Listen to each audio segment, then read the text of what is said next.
Vitamin D కోసం కిటికీలోంచి వచ్చే సన్లైట్ దగ్గర నించుంటున్నారా? అయితే ఈ వీడియో మీకోసం. అందరికీ నమస్కారం, నేను మీ డాక్టర్ శ్రీరామ్.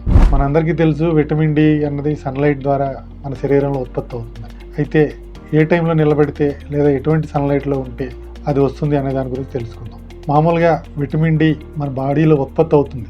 సన్లైట్కి ఎక్స్పోజ్ అయినప్పుడు మన స్కిన్లోనే విటమిన్ డి ప్రికర్సర్ అన్నది తయారవుతుంది. అయితే ఆ సన్లైట్ అన్నది ప్రిడామినెంట్గా UVB radiation, ultraviolet B radiation అన్నది చాలా ఇంపార్టెంట్. ఇది ఎక్కువ డేలో ఏ టైంలో అవైలబుల్ ఉంటుందంటే మార్నింగ్ 10 నుంచి 3 వరకు వచ్చే టైంలో అవైలబుల్ ఉంటుంది. పర్టికులర్గా around 10 to 15 minutes, maximum 30 minutes అన్నది సరిపోతుంది, depending on skin condition, age and various factors.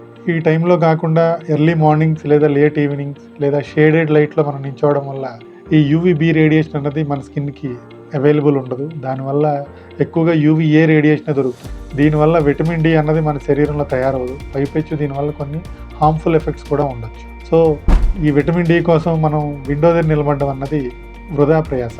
ఎక్కువగా ఎండ తగలని మీ ఫ్రెండ్స్ అండ్ ఫ్యామిలీ మెంబర్స్కి ఈ వీడియో షేర్ చేయండి. ధన్యవాదాలు.